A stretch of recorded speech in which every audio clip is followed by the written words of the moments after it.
Hello students, today's topic is principles of insurance. So first जो basic principles हैं that is principles of utmost good faith. First जो principles है principles of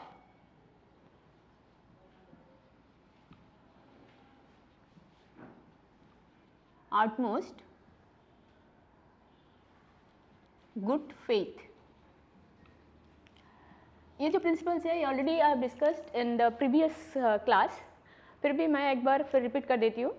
ये जो principles of utmost good faith हैं, according to this principles insurance is a contract that based on faith.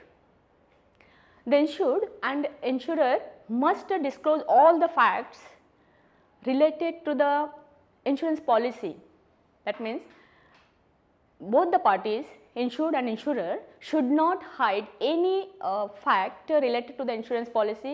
That means the material fact should not be hiding from each other. If insured hides any material fact from the insurance company, then later on if insurer or insurance company comes to know about this hiding fact, then they may refuse to compensate the policy amount. Okay. For example,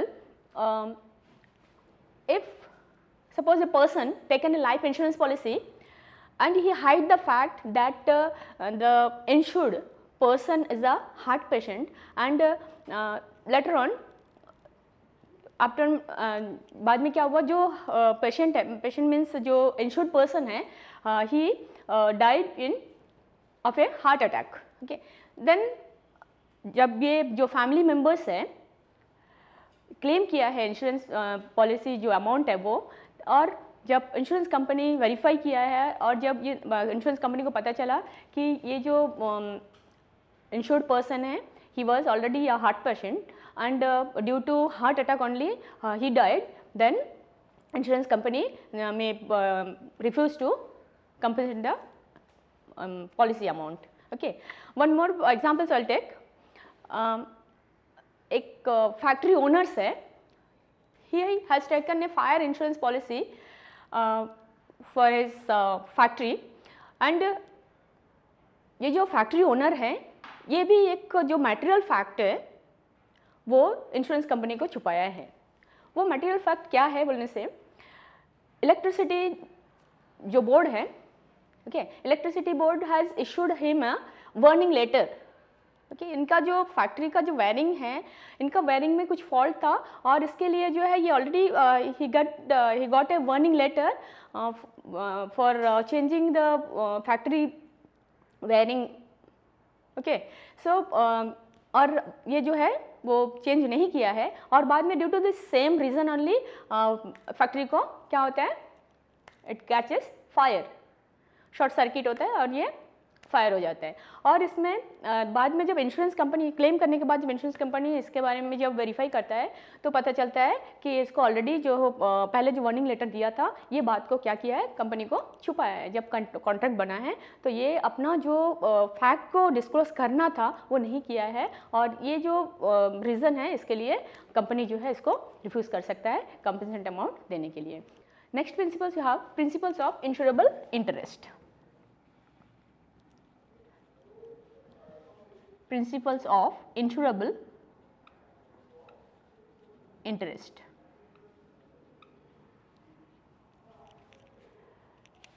Okay, according to these principles, the insured must have interest in the subject matter of insurance policy. In case of life insurance, जो insured person है वो या तो वो अपना life का policy ले सकता है या फिर वो अपना स्पाउस या फिर जो वेरी क्लोज जो रिलेशन है, दैट जैसे स्पाउस है, इसका जो बच्चे हैं, चिल्ड्रंस है, उनके लिए जो है पॉलिसी ले सकता है. He can not take a policy for stranger. Okay, so इसमें जो भी वो पॉलिसी लेता है इसको क्या होना है, जो सब्जेक्ट मैटर है, मतलब जिनके लिए वो पॉलिसी ले रहा है वो पर्सन जो है, in case of life insurance means उसका एक क्लोज इंटरेस्ट जो है उसका ऊपर सब्जेक्ट मैटर के ऊपर होना है. In case of fire insurance या मरीन इंश्योरेंस, इसमें जो भी सब्जेक्ट मैटर रहेगा, मतलब जो भी प्रॉपर्टी है या जो सब्जेक्ट मैटर है वो that person must be the owner of that property और सब्जेक्ट मैटर, वो किसी और का प्रॉपर्टी का ऊपर जो है वो अपना पॉलिसी नहीं ले सकता है। Next third principles we have principles of indemnity. Principles of indemnity. Under this principle, insurance is not a concept of making profit. That means what? ये पॉलिसी करके कोई अपना प्रॉफिट नहीं कमा सकते, इट्स नॉट ए बिजनेस। हम business में profit कमाते हैं, लेकिन इंश्योरेंस पॉलिसी जो है इसमें हम लोग प्रॉफिट नहीं कमा सकते। That means insurance company works with the purpose of is to bring back the insured in the same financial position as he was before the losses. That means मतलब ये जो इंश्योरेंस कंपनी है इनका purpose क्या है, ये कौन सा पर्पस लेकर काम करता है? ये जो इंश्योर्ड पर्सन है वो लॉस होने से पहले, लॉस सफ़र करने से पहले वो कौन सा सिचुएशन में था, फाइनेंशियल पोजीशन कैसा था, वो सेम सिचुएशन में ब्रिंग बैक करना ही क्या है इंश्योरेंस पॉलिसी का पर्पस है।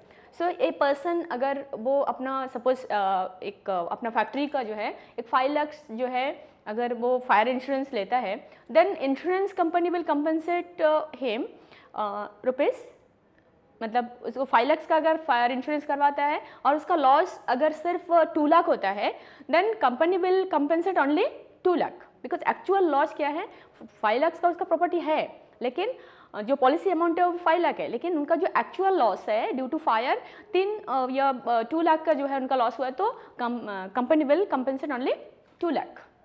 इसमें अगर वो 3 लाख देता है तो क्या होता है, यहाँ उसका 2 लाख 3 लाख का जो प्रॉपर्टी है ऑलरेडी वो है जो डैमेज नहीं हुआ है या फायर नहीं हुआ है, और बाकी 2 लाख का लॉस हुआ है, तो अगर वो 3 लाख मिलता है तो यहाँ 3 लाख का प्रॉपर्टी है और 1 लाख एक्स्ट्रा मिलता है तो यहाँ प्रॉफिट होता है। तो कंपनी जो है ऐसा पर्पज़ लेकर काम नहीं करता है।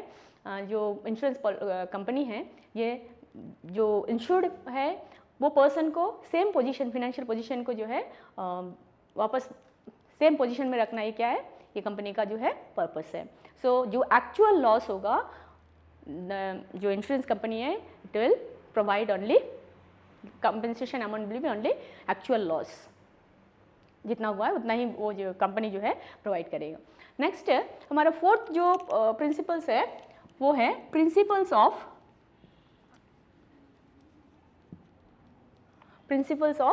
Contribution.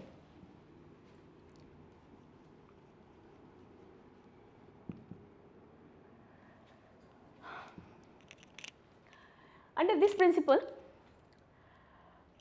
if a person taken more than one insurance policy for the same subject matter, ठीक है, उनका जो प्रॉपर्टी है वो सेम प्रॉपर्टी के लिए एक से ज़्यादा वो इंश्योरेंस पॉलिसी लेता है, then all the insurer will contribute the amount of loss. मतलब जो एक्चुअल लॉस होगा वो एक्चुअल लॉस ही क्या होगा, दोनों जो इंश्योरर है दोनों मिल के वो सेम एक्चुअल लॉस जो है उसको प्रोवाइड करेंगे। वो सेपरेटली जो है जो इंश्योर्ड पर्सन है वो separately can not claim total loss from insurer. Okay, both the party जो इंश्योरर पार्टी है दोनों से जो है अलग अलग से अगर उनका एक्चुअल लॉस अगर 1 लाख है तो 1 लाख जो है दोनों कंपनी से 50-50 ले सकता है, वो 1 लाख जो है दोनों कंपनी से 2 लाख नहीं ले सकता है। ठीक है, ये जो भी प्रिंसिपल्स है इसमें मेन जो बेसिक जो इम्पॉर्टेंस फैक्टर है वो है जो एक्चुअल लॉस है उसी को जो है कंपनी कंपनसेट करेंगे। ठीक है, okay, I will give an example for this principles of contribution. Okay, if suppose एक इंश्योरर जो है उसका जो मतलब जो कंपनी है वो क्या करेंगे, जो दो इंश्योरर से पॉलिसी लिया है insured person, so the insurer contribute the total loss in proportion to the amount assured by each. ठीक है, तो एग्जांपल क्या है, अगर एक पर्सन गेट्स हिज हाउस, मान लीजिए उसका हाउस का जो इंश्योरेंस लिया है against fire. Okay, so first जो इंश्योरर है ए है और जो एश्योर्ड पर्सन है वो एक्स है। Okay, x is assured, assured बोलने से जो इंश्योरेंस पॉलिसी ले रहा है, और ये जो है इंश्योरर है first insurer. Okay, A and जो पर्सन है ये ए से कितना लेता है, मान लीजिए 1 लाख का, इनसे जो है 1 लाख का इंश्योरेंस ले रहा है। ओके, अगेन ये सेकंड जो इंश्योरर है बी से मान लीजिए ये क्या कर रहा है 50,000 का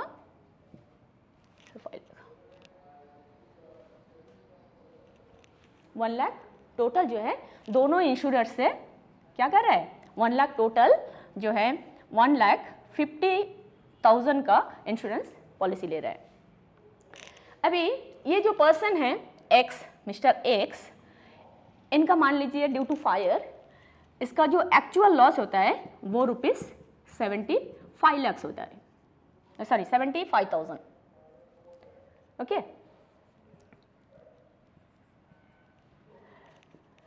सो टोटल इंश्योरेंस करवाता है इंश्योरर ए से जो पॉलिसी है वो 1 लाख का है, इंश्योरर बी से 50,000 का है, टोटल 1,50,000 का इंश्योरेंस करवा रहा है। और उनका जो actual due to fire actual जो लॉस है वो क्या है ₹75,000 है। अभी ये किससे कितना जो इंश्योरर है ए और बी से कैसे अमाउंट को क्लेम करेंगे, ठीक है। अभी ये टोटल 75,000 ये दोनों से मिलना है। अभी कौन सा प्रोपोर्शन में ये इंश्योर्ड को प्रोवाइड करेगा, ठीक है।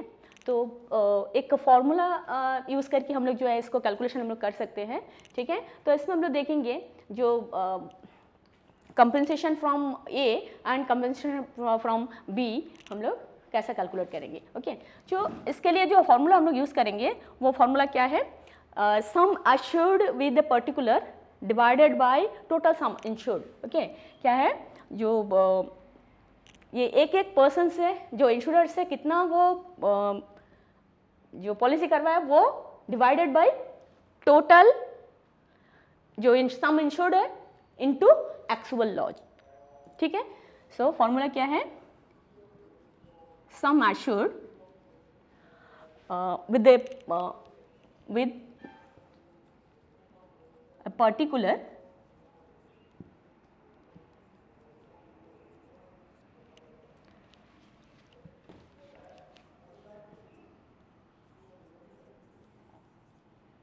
ये जो एक्चुअल लॉस है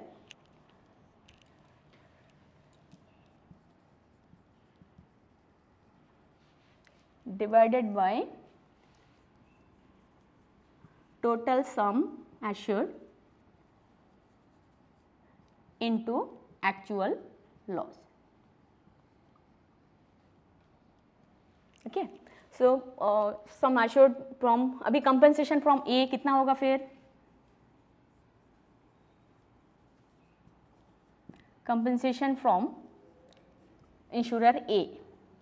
okay, so sum assured with particular insurer A से कितना का है policy 1 lakh, okay, divided by total sum assured 1,50,000 into 70, actual loss कितना है 75,000, देन कितना होगा, हम लोग कैलकुलेट अगर करेंगे तो हमें 50,000 जो है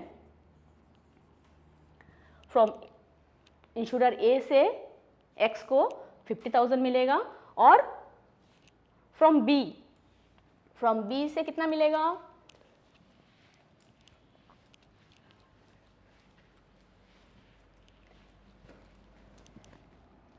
compensation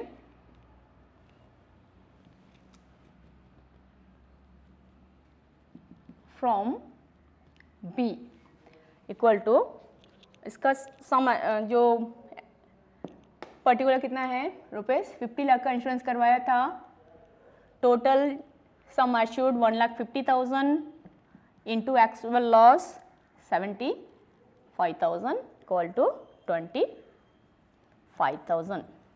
so from B insured को कितना मिलेगा 25,000 टोटल जो है। इसी तरह प्रोपोर्शन में 50 + 25 75,000 जो है प्रोपोर्शन में दोनों इंश्योरर से इनको ये क्लेम कर सकता है। ओके, नेक्स्ट हमारा जो प्रिंसिपल्स है that is principles of subrogation. जो 5th प्रिंसिपल्स है वो क्या है, principles of subrogation.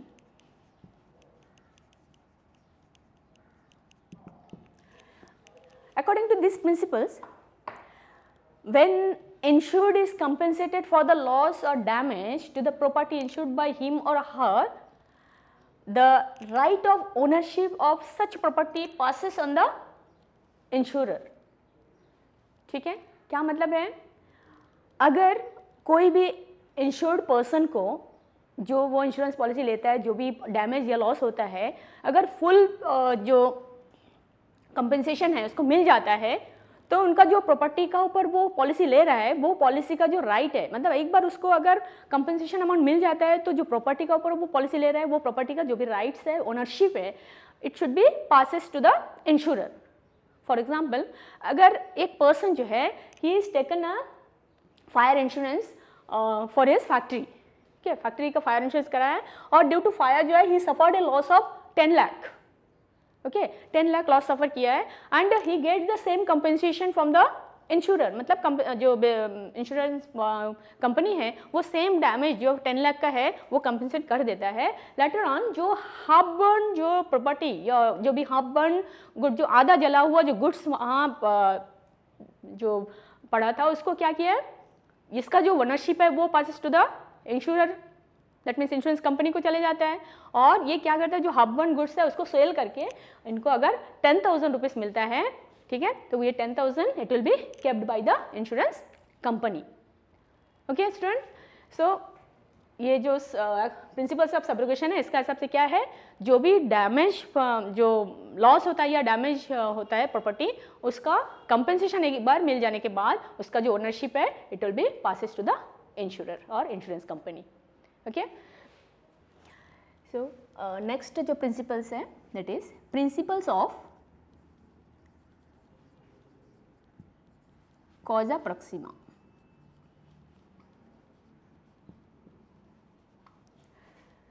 According to these principles, the cause or reason for the lost must be related to the subject matter of the insurance contract. That means जो subject matter को लेके contact करेंगे, loss भी वही same reason से ही होना है.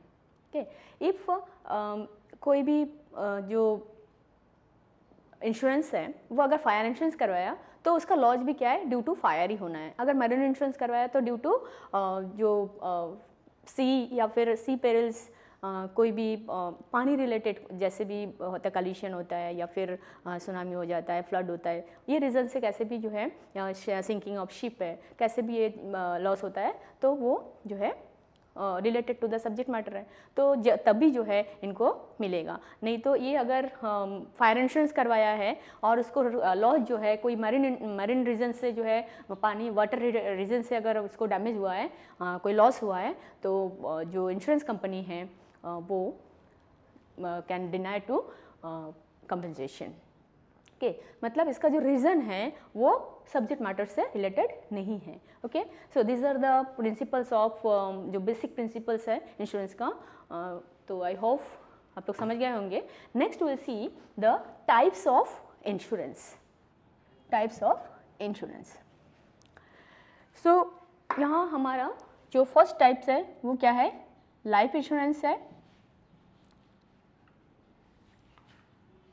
Second fire insurance.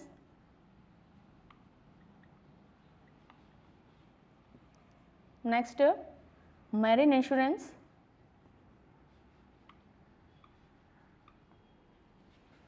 Next health insurance.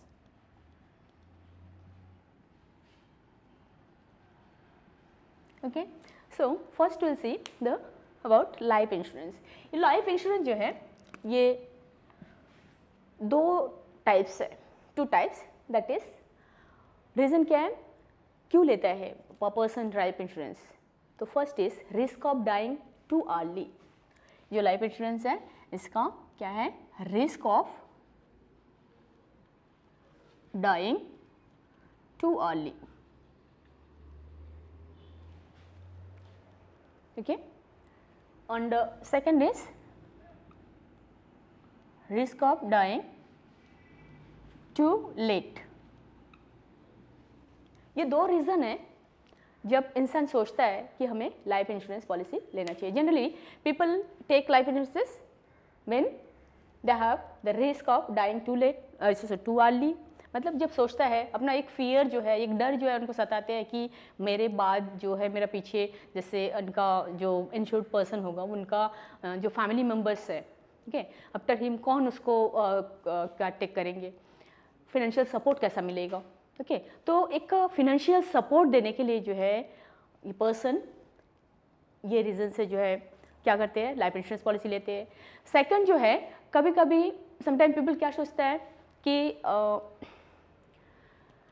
जब उनको एक इंडिपेंडेंट लॉन्ग लाइफ जीना है, ठीक है, और सोचेंगे कि जब ओल्ड एज हो जाएगा तब उनको फिनेंशियल सपोर्ट कहाँ से मिलेगा, जो साथ फैमिली से मेंबर्स है उनका देखभाल कौन करेगा, ठीक है। जब ये ओल्ड एज में क्या है, एक गुड फिनेंशियल सपोर्ट पाने के लिए जो है उन लोग जो है ये सेकंड रीज़न जो है ये होता है कि जब उनको ये डर सताता है कि जब बहुत दिन जीना है और ओल्ड एज में जो है वो काम भी नहीं कर सकते, तो तब एक फिनेंशियल सपोर्ट पाने के लिए जो है इंसान क्या करते हैं, लाइफ इंश्योरेंस पॉलिसी लेते हैं। ओके, नेक्स्ट ये जो लाइफ इंश्योरेंस है, इसमें the sum assured is paid at the death, on death और ऑन मैच्योरिटी, जो भी है जो भी पहले आएगा। दैट मीन्स मान लीजिए वो एक 50 साल का जो है पॉलिसी लेते हैं, प्रीमियम 50 साल के लिए बांधते हैं, और या फिर अगर उसका डेथ नहीं होता है तो वो क्या होगा, 50 ईयर्स के बाद जो है उनको दैट मीन्स 2 पीरियड मैच्योर होने के बाद उनको जो है क्या होगा, कंपनसेशन मिलेगा। अगर वो इससे पहले डेथ हो जाता है तो ऑन हिज डेथ जो फैमिली मेम्बर्स है उनको जो है कंपनसेशन मिलेगा। मतलब जो भी पहले आता है, या मैच्योरिटी पीरियड या फिर डेथ, जो व्हिचएवर कम्स अर्लियर, देन उनको जो है कंपनसेशन मिलेगा। अगर वो सर्वाइव कर रहा है तो then he himself will get the policy amount. अगर उनका डेथ हो जाता है, इंश्योर्ड पर्सन अगर डेथ हो जाता है, देन उसका जो कंपनसेशन है उनका फैमिली जो है उसको रिसीव करेंगे। ओके, नाउ ये जो लाइफ इंश्योरेंस है इसका 2 टाइप्स है। एक है होल लाइफ एश्योरेंस पॉलिसी। ये लाइफ इंश्योरेंस क्या है, 2 टाइप्स है। एक क्या है, होल लाइफ एश्योरेंस पॉलिसी,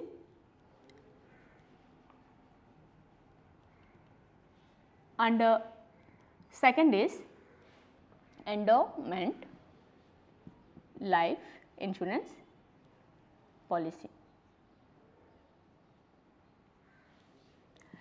जो होल लाइफ एश्योरेंस पॉलिसी है, इसका अंडर दिस पॉलिसी जो भी इंश्योर्ड है, that insured sum is paid only on the death of the insured. मतलब जो पर्सन पॉलिसी ले रहा है, पॉलिसी होल्डर का डेथ होने के बाद ही जो है उनका जो कंपनसेशन है उसका जो फैमिली मेम्बर्स है उनको मिलेगा। और इसके लिए जो है उसको एक 30-40 ईयर्स तक कोई एक फिक्स्ड पीरियड तक जो है उनको क्या करना है, प्रीमियम पे करना है, ठीक है। और उसके बाद जो है उनको क्या है, प्रीमियम, उनका जो प्रीमियम पीरियड है वो मान लीजिए 30 या 40 ईयर्स है, 40 ईयर्स तक वो पे करेंगे। उसका बाद जो है अगर वो सर्वाइव कर रहा है तो उसका तब भी जो है उनको 40 ईयर्स का प्रीमियम कंप्लीट होने के बाद भी जो है उनको ये जो इंश्योरेंस अमाउंट है, पॉलिसी अमाउंट, वो नहीं मिलेगा। Okay, here he will get the compensation only after his death. मतलब उसका फैमिली मेम्बर ही जो है होल लाइफ जो है उनको क्या है, उनको जो प्रीमियम है वो पे करना होगा या फिर कोई फिक्सेड पीरियड तक पे करना होगा, लेकिन जो अमाउंट है वो आफ्टर हिज डेथ ओनली जो उसका फैमिली मेम्बर है उसी को मिलेगा। और ये सेकंड केस में क्या होता है, इसमें या तो उसका at the death of the insured या फिर उसका एक पर्टिकुलर एज, मान लीजिए वो 60 ईयर्स तक जो है उसको पॉलिसी लिया है, मतलब 60 ईयर्स कंप्लीट होने के बाद उसको अमाउंट मिलेगा। या फिर जो expiry of fixed period, time खत्म होने के बाद जो 60 ईयर्स हो जाता है उसका 60 ईयर्स एक्सपायर होने के बाद उसको मिलेगा, या फिर डेथ होने के बाद, लेकिन जो पहले होगा। Okay, next we have fire insurance.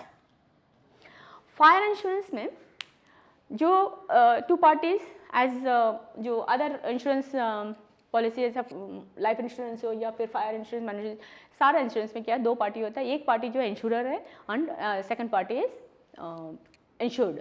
Insured जो है अपना लॉस के लिए जो है उसको कंसिडरेशन देने के लिए एग्री होता है, कौन, insurer, that means insurance policy, sorry insurance company, and insurance company is insurer and he is agrees to indemnity the other party, that means insured को जो है अपना फिनेंशियल जो भी लॉस होता है उसको कंपनसेट करने के लिए एग्री होता है। और जब भी इसका जो सब्जेक्ट मैटर है, जो पॉलिसी जो मटेरियल फैक्ट है, उसके ड्यू टू सेम रीज़न अगर वो लॉस सफ़र करता है तो इंश्योरेंस कंपनी जो है क्या करता है, उनका कंपनसेट करता है।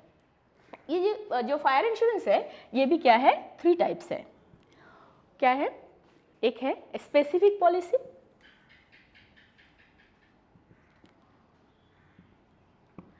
सेकंड है double insurance policy, and the third one is री इंश्योरेंस। ठीक है, स्पेसिफिक पॉलिसी में क्या होता है, कोई पर्टिकुलर एक प्रॉपर्टी का जो है मतलब अगेंस्ट कोई पर्टिकुलर रीज़न के लिए जो है पॉलिसी ले रहा है, और जब डैमेज हो जाता है या ड्यू टू फायर हो या मरीन हो, कैसे भी हो, तो इंश्योर्ड पर्सन जो है एक फिक्सड अमाउंट, ठीक है, एक पर्टिकुलर पीरियड के बाद जो है इनको जो है कंपनसेशन मिलता है। और जो डबल इंश्योरेंस है, in case of this policy, this insurance, ठीक है, इसमें क्या होता है, कभी कभी पर्सन जो है more than one policy is taken to cover the same risk, मतलब एक ही सेम सब्जेक्ट मैटर के लिए वो क्या करते हैं, एक से ज़्यादा पॉलिसी लेते हैं। तो ये जो डबल मतलब एक से ज़्यादा जो पॉलिसी लेता है, it is known as double insurance policy या फिर डबल इंश्योरेंस। ओके, सो कोई भी पर्सन जो है he is free to take any number of policy for the same property, अपना प्रॉपर्टी के लिए वो कितना भी जो है पॉलिसी ले सकता है, लेकिन जब लॉस होगा वो ही can not recover more than the loss amount.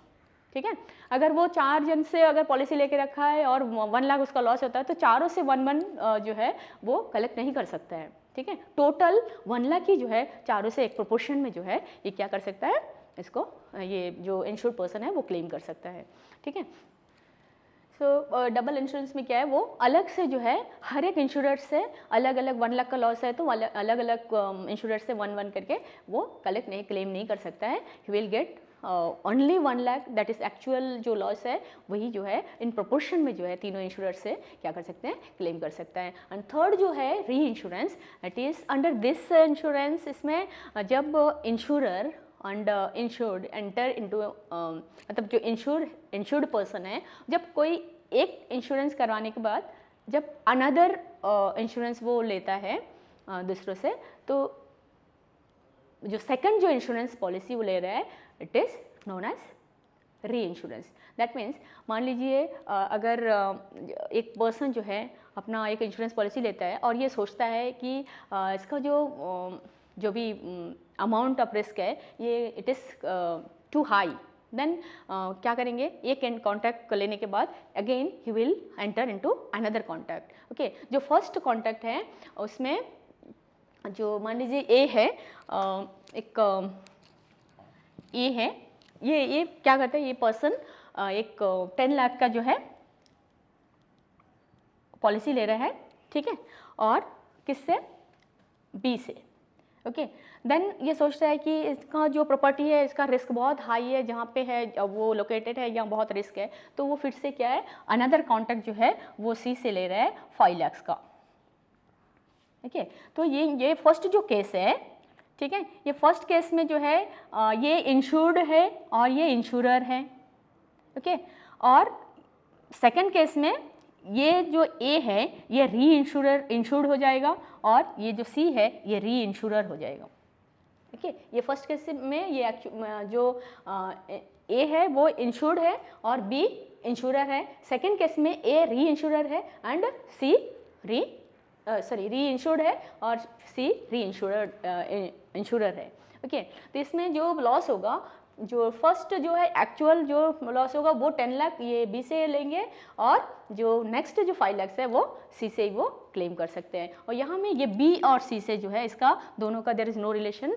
Okay, so this all are the types of insurance. और principles of insurance. Hope students आप सब ये पॉइंट सर आप सबको जो है क्लियर हो गया होगा। Okay, next will C in the next class. Thank you.